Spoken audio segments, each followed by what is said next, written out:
Welcome to AVoice for Creators. I'm your host, Daniel Norton. In this podcast, we're going to talk a little bit about vulnerability and also a little bit about editing. So I've been looking at this book for a little while now, and I've been looking at these basically a series of condensed interviews. It's called Tools of Titans. I will put a link in the description below. And this book is basically a bunch of like excerpts from interviews. And this interview was with Neil Strauss. And there was a couple of kind of cool points here that I want to talk about. So this is one of the great things about books like this is you find it's really designed, they even say this at the beginning, it's designed as a toolbox. So I'm just kind of flipping around, reading different articles that seem like they appeal to me. So let's talk about the vulnerability first, because I think this is important. One of the things they're talking about here is Neil is a writer or an editor, and the writer of the book is a writer and also a podcaster. And this book, which is Tim Ferriss, I'll put a link to all this. And basically they're talking about the idea of getting their interviewees, the person that you're interviewing, to be comfortable to let loose, to say things, right? To be themselves. Because when we're faced with an interview, we, of course, have in the back of our head, right? It's kind of like when you watch a debate, let's say a political debate, and somebody asks a question and then the politician just answers something that doesn't make any sense at all, but they're just trying to say the thing they wanted to say. And this happens, right? We put forth ourselves. We're being interviewed. We know what we want to say in the interview. So no matter what people ask us, it's hard for us to kind of just let loose, partially because we have a fixed mindset of what we want to say, but also partially because we're afraid that we're going to be misinterpreted or, taken out of context and stuff like that. So the same is true with portraits. When somebody sits down to be photographed by you, they have a way that they see themselves. And this is especially true if the person has any kind of public facing, like if they're a CEO or some kind of business owner, or they're a celebrity or a musician, an actor, right? All of these people have an idea of what they think of when they think of themselves, right? An idea of self that they want to put out there, and they want their best self to be put forward. And what they're doing when they sit in front of you is they're basically accepting that you're going to do the best job that you can, and they're hoping that you're going to do something that's going to work for them. So I found that some of the information here, what they're talking about here, is some of the stuff I do before portraits. So I thought it'd be really interesting. So one of the tips is before you start recording, because they're talking about interviews, to actually have a conversation. So that is to say, don't wait till the person sits on the stool in front of you before you start trying to engage with them. You want to engage with them when they come into the space, when you're talking about stuff. You want to get into a conversation with them before the portrait starts. Now, again, you might not always have the opportunity to do this. You might think, because I only have 10 minutes with the CEO and they just come in and get their picture taken. Well, I can tell you that if you spend 2-3 minutes first talking before you take that first picture, they will be more comfortable for the next 7 minutes and you will get better shots. If you just start hammering away as soon as they walk in, they're going to have their guard up. They're going to feel like, ooh, this could be a problem. Another thing that they talk about here is the idea of asking the person. And again, I don't know how this advice, it seems simple when you've been doing it your whole life. It seems profound to people who haven't. But ask people how they perceive themselves, how they'd like to be seen. What is an ideal for them? What do they like? If you can interact with them ahead of time, even show them examples of things that you've done before or that you're thinking about doing with them. Because this then lets them be part of the process. Again, they're not just standing there and having you do as you will in the portrait and hoping that it's going to be good. It becomes, well, I kind of like this about myself, or I kind of see myself this way. I see myself as a friendly boss or a powerful CEO or, a silly writer, right, or actor. And this way you can start to get a feel for where they see themselves. And if it is for a project, like a commercial project, like a headshot or something, you can say, what kind of roles do you think you want to try to get? How do you see yourself doing these things? This way, they understand that you are on their side. You're trying to get what is best in them. Now, this third thing that they talk about here is something that might be controversial. They talk about the idea of telling the people that let it all out, be yourself. If you don't like something after the fact, I will not put it public, right? So if it's a podcast, for instance, an interview, you let the person listen to it. And if they say, oh, I don't really like when I mentioned that, I was being silly, but at the same time, it might come off the wrong way. So I really don't want that to be out there. You cut it, right? Doesn't matter if you love it, you cut it. Same is true in a portrait session. If you make photos of somebody and they absolutely do not like a photo, it is in your best interest long term to not make that photo public. Do not put it out there if they don't like it. I know that sucks. You're the artist, whatever. But the reality is that if you want to be around a long time, you have to make sure that people want to work with you, and people aren't going to want to work with you if they don't like the results. That's not to say that you should pick the one they like.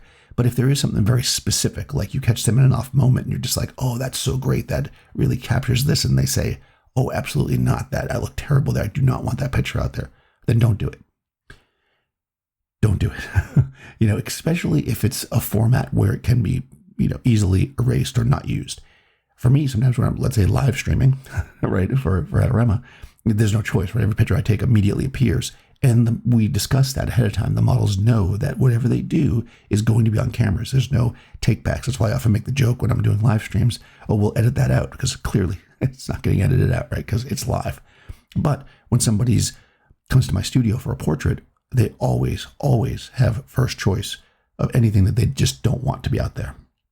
This allows people to be more comfortable with being themselves, being loose, not being so fixed. I'm going to throw a disclaimer in here because I will also say that this is the kind of tool that can be used in a manipulative way, and don't do that. There is the trope of the creeper photographer, and this trope came about because they exist. Oh, you know what? Open up your, show a little shoulder or show a little skin or whatever. Don't worry, nobody will see that. This is not what I mean. Do not use this to manipulate people so that you can get them to do something for yourself. The idea here is to get them to feel comfortable that they know you're not going to be taking advantage of them. So I just want to make that super clear here because, don't do that. Now, another part to this, which I didn't mention, which I talk about at first, which is super important, is that in order to get the vulnerability from your subject, you need to give. That is, when you have this conversation with them, you need to reveal something about yourself, tell them something about yourself, let them know who you are, how you connect to them, how you might connect together. Let them know that maybe you don't like, oh, I know how you feel, I hate getting my portrait taken and I'm a photographer, that kind of stuff. Let them understand that you are a person too, and that you are both in it together. It's a conversation, it's teamwork. This is what the portrait session is. The being open to letting them kind of interview you back, if you will, is key to getting that great conversation, to getting people to feel more comfortable and to get them to have the best expression and the best, most comfortable feel in a portrait. Okay, there was one other part here that Neil talks about editing, which I think is really interesting and relevant to us. It's only short. I'm just going to kind of look at it. They say, first, I edit for me. So when I'm looking at, well, of course, this is writing. So let's say me as a photographer, when I'm first looking at the edit, I look at everything that I would like, and I keep those things. So I'm editing for me. Then I edit for the fans. So I edit for the people that I know like my work and they'd appreciate or they'd like, right? Inside jokes, things that are kind of connected to the base of the people that follow you, right? Wherever you might be. But then third, you edit for the haters. Now, this could be both ways. This could be you take something out because the haters will just jump on that, and that will kind of take away the vibe and be like, oh, I don't want all these haters bothering me on this. I don't need to show that one. That's for me and the fans. Or it could be shoving something in the hater's face because they're saying this. So you just do it. You're like, yeah, that's right. That's my style. This is what I do. Hater. You want to hate on it? Go for it. This is, this is not elaborated here. I guess you have to listen to the whole interview, but that's how I interpret it. And I love that idea. I love the idea of first looking to see what you like. Second, looking to see what you think the fans, the people that like your work would like. And then third, looking for the things that people that do not like your work will either like or hate, and edit appropriately depending on the response you're trying to get. I would love to know how you edit your work. I would love to know how you approach portraits. Do you have these kind of conversations with people? Do you open yourself up in order to get them to open up to you? I do. I'd be curious if you do the same. You can call in to the show. Just look in the show notes. There is a link to the Anchor page where you can leave a voice message if you would prefer to send me a message on Discord. There's a link to my Discord server in the show notes as well. You could also send me an email to avoice@dnphoto.com. Again, link in the show notes. If you're sending me a message on one of the servers on Discord or an email, you could type it up if you'd like, or you could record a voice message and I'll play it on the air. So on that note, I have a few emails that I got that I'll just read parts of them because I appreciate getting email from you guys. This is from Chris. He says, just a quick note to say The Art of War came up in today's Kindle's deal with offers for 99p. I'm assuming that's pence. That's like 99 cents, right? So, of course, he grabbed it, but it's going to add it to the list because it's a long list. So, yeah, check that out. I would love to hear who picks up that book and this one, too, that I'm making a link. And let me know what you guys think of it. I'd be curious what you guys think of these books. Let's see. We have this one here from Frederick. Thanks for the podcast about synchronicity. Oh, right. He talks about how on my YouTube channel, I actually talked about a Dire Straits song. I connect to music a lot, and it's funny that he asks, do I know the Police song Synchronicity? Yes, ever since I heard the word, it's been stuck in my head. So, yes, I know that song. Great album. I like Synchronicity, too, a little bit better than Synchronicity. But, yes, in any case, the Police are great, were great. I guess I don't know if they're still performing together. I know they got back together for a little bit, but, really great band in the 80s, so huge influence my very young Daniel's days. He also asked about rating. I'll put a link directly to Apple here because he asked about a link. If you've already rated the podcast and reviewed it once on whatever podcatcher you use, that's it. You can't rate every single episode. You can just rate the once. So if you have already rated it and have already sent me a review, then share the podcast and see if you can get one of your friends to rate it and review it. I appreciate that a lot. And finally, we got one more here. This one is from Mark. Mark is our most prolific writer. He's talking about the video on adjusting different skin tones in one shot. So he's asking about the idea of how you edit it. Because in that video, if you didn't see it, I'll just summarize here.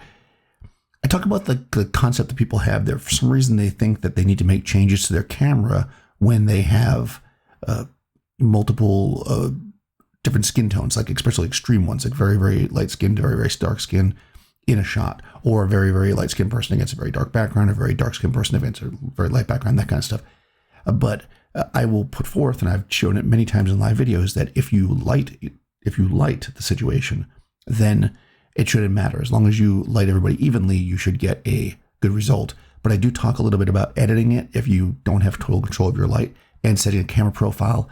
I've got a lot of people asking me about that, so I guess I'll do that. I'm not really a set your camera profile type channel on YouTube, but I'll throw a video up and why not? We'll see what happens. Maybe that'll be my new thing, right? I'll be all about setting camera profiles. So as noted by Frederick's write-in, one of the best ways that you can support this channel this podcast is to write a review. So if you are on a podcatcher of any kind, Apple is probably the biggest one, but Spotify as well. You can write a review of the podcast. You can rate it 5 stars, hopefully. And if you write a review, I will read one here. So here's a review from JFD from Apple Podcasts United States. Great content, 5 stars. I just found this podcast and I'm so glad I did. I love the philosophical and emotional discussion associated with photography. Thank you, Daniel. Me too. I gotta say that, and I'm not saying that other podcasts don't do this, but one of the things that I find oftentimes in podcasts is that, or anything photo related, is we immediately go to the gear. I even noticed on my Discord server, if you join the Discord server, there's way more posts in the gear section than anywhere else. Because, of course, I think that's our common ground, right? We see another person with a camera and you're like, oh, a photographer, we can connect. Hey, what lens is that? It's a bit of a harder connect to start talking about why do you shoot? What type of subjects do you do? What are you putting into these shots? What part of your soul are you kind of putting into these shots, right? That's not the comfortable conversation, but I definitely want to get more of that conversation out there because I think more of us enjoy it. So I'm glad everybody is enjoyed the podcast. Please do subscribe to it if you haven't already, and rate and review it if you can. Jump into the show notes for the Discord server link. There's also a link to my Patreon if you'd like to support the podcast. That would be great.